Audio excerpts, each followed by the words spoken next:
এই রকম দিন, মেঘলা ঝিরঝির করে বৃষ্টি পড়ছে, একদম বাজে ওয়েদার। মানে এবারে বর্ষাকালটা এতটাই হচ্ছে, গরমকাল মনে হয় চলে গেছে, শীতকালও চলে গেছে, বর্ষাকালটাই আমার মনে হয় পশ্চিমবঙ্গে রয়ে গেছে।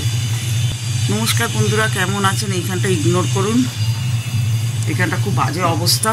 তা যাই হোক, কেমন আছেন? আশা করি ভালোই আছেন। আমি খুব একটা ভালো নেই, দুদিন ধরে ব্লগ যাইনি, আজকে করলাম। তা এই যে জামা কাপড় কিচ্ছু শোকাচ্ছে না। আজকে হচ্ছে শুক্রবার, ঘড়িতে বাজে 11:15। এতটাই দেরিতে শুরু করলাম।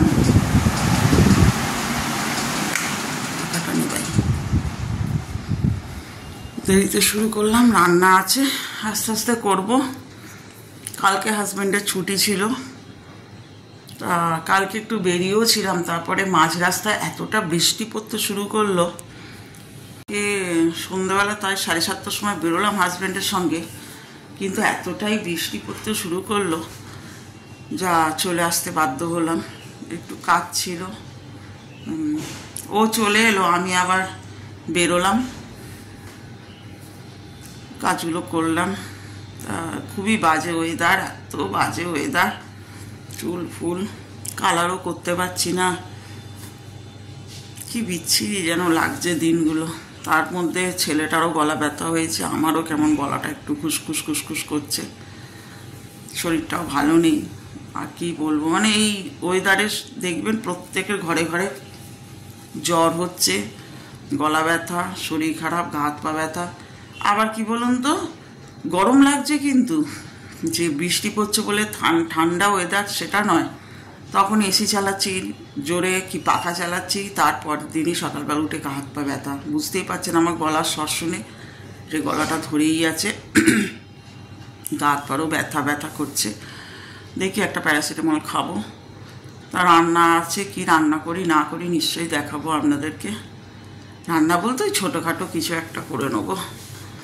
কালকে তার আগের দিন আমি চিতল মাছ এনেছিলাম, তা আজকে চিতল মাছেরই কিছু একটা করবো। আর একটু ওই করলা যাই হোক, ওই কিছু একটা ভাজবো।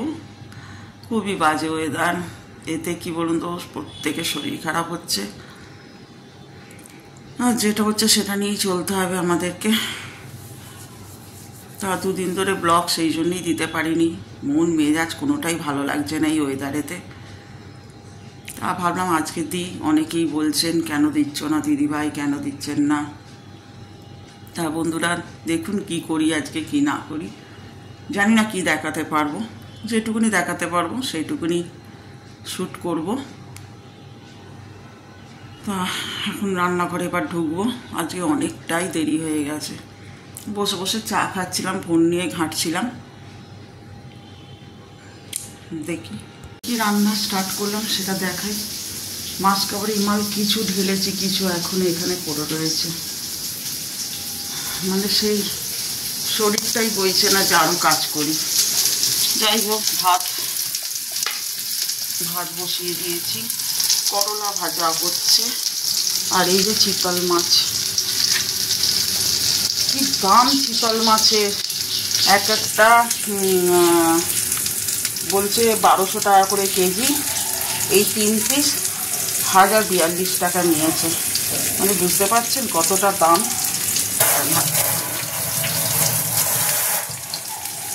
হ্যাঁ, মানুষ খাবে কি?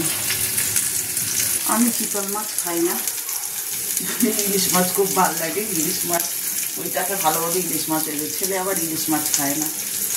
আজকে একটু মাইক্রোওভেনটাও পরিষ্কার করব।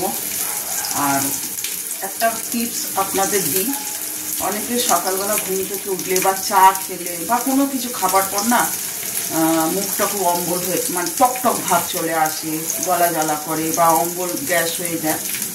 তখন একটু গরম জল কুলকুচি করে ফেলে দিতে পারেন, কিংবা ব্রাশ করে নেবেন, দেখবেন অনেকটা উপকার পাবেন। কেন বললাম হঠাৎ এই কথাটা, তা আমি চা খাবার পরে মুখটা ভীষণ টক হয়ে গেছিল, সেই জন্য ভাবলাম এটাও আপনাদের সঙ্গে শেয়ার করি। করি হ্যাঁ, আপনাদের চিতল মাছের রেসিপিটা নিশ্চয়ই দেখাবো। কতক্ষণ কি করলাম সেটা দেখাই। হয়ে গেছে। আর এই যে চিতল মাছ এত বড় বড় মানে ধরলো না, সেই জন্য পরে আর একটা ভাজবো। আর করলা ভাজা হয়ে গেছে। আমার কিন্তু চা এখনো খাওয়া হয়নি, 1টা বাজতে চললো।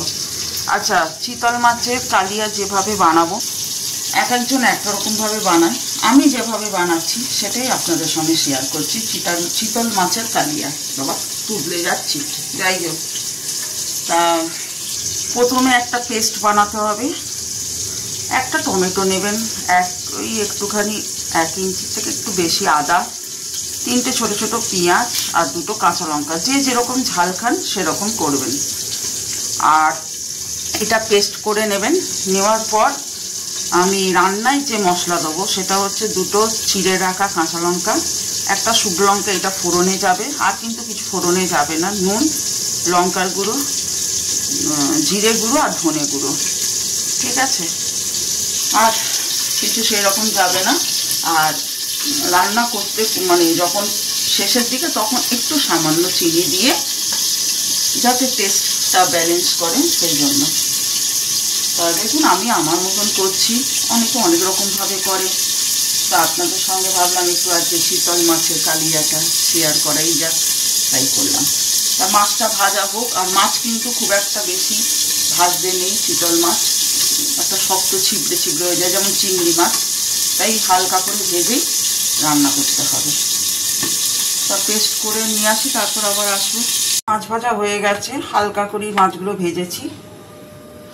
আর এত মানে বড় বড় পিস, তাই ধারগুলো আমাকে ভাজতে সময় লেগেছে।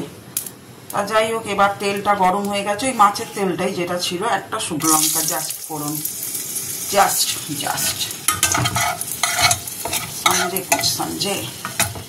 আর ওই যে পেস্টটা করে রেখেছিলাম আপনাদের দেখে,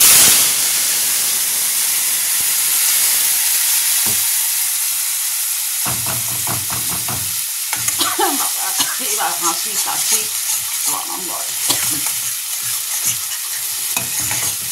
এটা একটু ভাজা ভাজা হবে।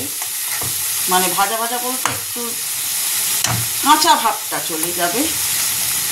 তারপর মশলাটা দিতে হবে। মিক্সারে বাটিতে এখনো লেগে রয়েছে, এটাকে পরিষ্কার করে দিয়ে দেবো। এখনো যখন তেল ছাড়বে তখন এই মশলাগুলো যেগুলো দেখিয়েছিলাম সেগুলো দেবো। ততক্ষণ একটু চাপা থাকে।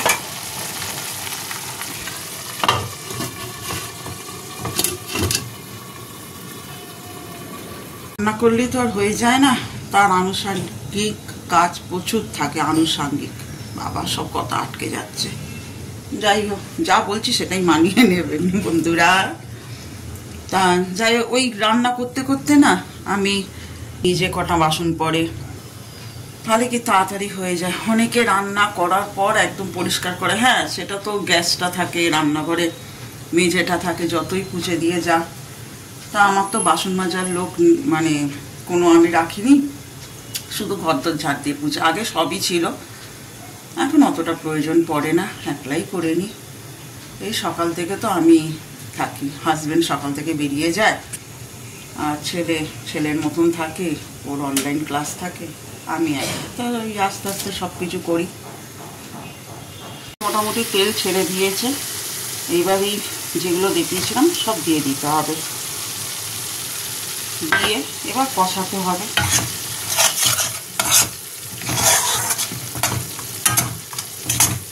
তেল খুব অল্প দিয়েই করি, খুব একটা তেল ছেলে খায় না। আগে খুব ভালোবাসতো, এখন অতটা।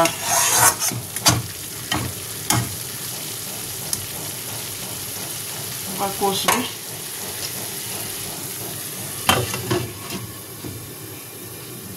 মশলাটা কষে গেছে, মাঝখানে একটু জল দিতে হয়েছিল।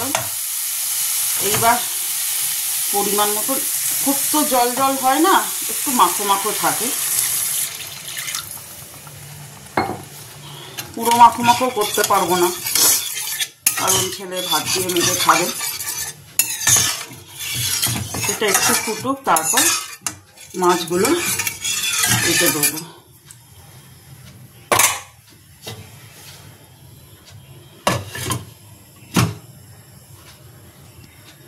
হয়ে গেছে মোটামুটি, তাই একটুখানি লাস্ট ঘি দিয়ে নাড়িয়ে নেবো। এটা গরম মশলা আমি দিলাম না, কেন গরম মশলার প্রয়োজন নেই, এর একটা আলাদা গন্ধ থাকে। ব্যাস হয়ে গেল।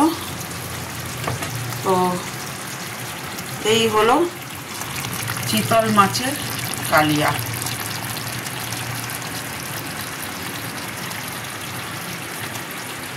এই স্নান করে এলাম, আর এইটা বেজে গেছে।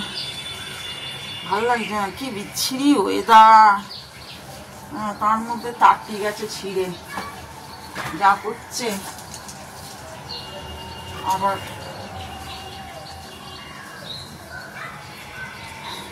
মেলছি কিছুদিন, হাতে কিছু কিছু হাতেই কাচতে হয়, যে বাসি জামা কাপড়গুলো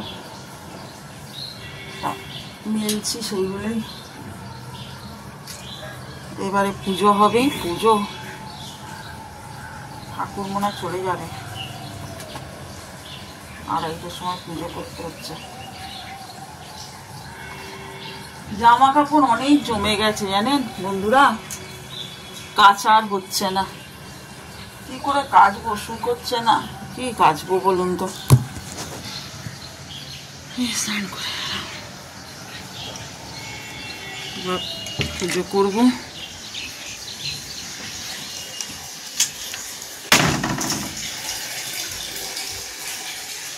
অন্ধকার হয়ে যাচ্ছে কেন? এবার যেরকম একটু সাজুগুজু বলতো, এই সিঁদুর পরা, ব্যাস এগুলো করবো, করে তারপর পুজো করব। পুজো করে তবে খাওয়া দাওয়া। দেখে নিন কটা বাজে, 2:40 দেখাচ্ছে, 5-10 মিনিট ফাস্ট আছে। ঠিক আছে, এখন একটু আপনাদেরকে ছাদে নিয়ে যাই, বেশ ভালো হাওয়া দিচ্ছে। এখন এই 8টা বাজেনি, 5 মিনিট দেরি আছে। রান্না বলতে এসে দেখাচ্ছি। ঠিক আছে, চলুন একটু ছাদ থেকে ঘুরে আসি, আপনাদেরকে একটু ঘুরিয়ে নিয়ে আসি। একলা যাচ্ছি না, ছেলেকে নিয়েই যাচ্ছি। ও নেট দিতে হবে, যাত্রা শুরু করেছি ছাদে যাওয়া। চল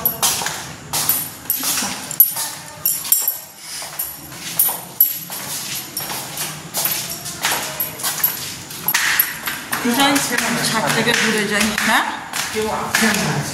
হ্যাঁ, তো আর বাড়ি নয় যে ছাদে শুধু আমরা একলাই যাবো, সবাই বাবা।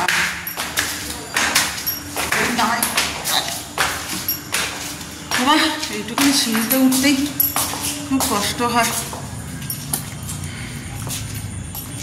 অন্ধকার।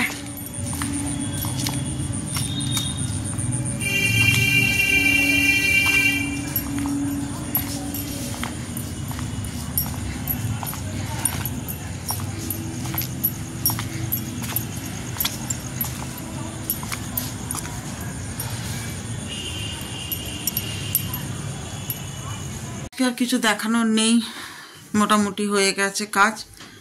ছাদ থেকে তো চলে এলাম, কিছুক্ষণ আগেই এসছি। কেউ ছাদে ওঠেও নি, সেই জন্য গল্প হলো না, তাই চলে এলাম। আর এই ওয়েদারেতে ভালোও লাগছে না বাবা কিচ্ছু, মনটাও খারাপ হয়ে রয়েছে এই ওয়েদারের জন্য। যাই হোক, আর রাতের খাবার বলতে চিতল মাছের করেছিলাম ওবেলা, হাজব্যান্ডের আছে, ওই মেয়েটা রুটি আর পরোটা আলু আর দিয়ে যাবে, আমি আলু ভাজবো। আর ছেলের জন্য দেখি কি করব, ছেলের যেটা বলবে করে দেবো। ও মনে হয় প্যানকেকই বলবে, এরকম কিছু একটা করে দিতে, যাও করে দেবো। আর এইখানেই আপাতত রাখছি আজকে, জানি না আবার কালকে ব্লগ দিতে পারবো কি না, কারণ হাজব্যান্ডের ছুটি থাকে শনি রবিবার, খুবই অসুবিধা থাকে, কাজকর্ম থাকে। তা আজকের জন্য আপাতত এইটুকুই থাক, নেক্সট ব্লগে দেখা হবে। ততক্ষণের জন্য ভালো থাকুন, সুস্থ থাকুন, সাবধানে থাকুন, সচেতন থাকুন, আর সবসময় হাসতে থাকুন। আজকের মতন টাটা, গুড নাইট, বাই। তাহলে ব্যাস, হাজব্যান্ড এখন আস্তে আস্তে, প্রচুর দেরি, এখন 8:35, আস্তে আস্তে হবে 10টার ওপরই বেজে যাবে। ব্যাস তারপরে আবার কাজকর্ম।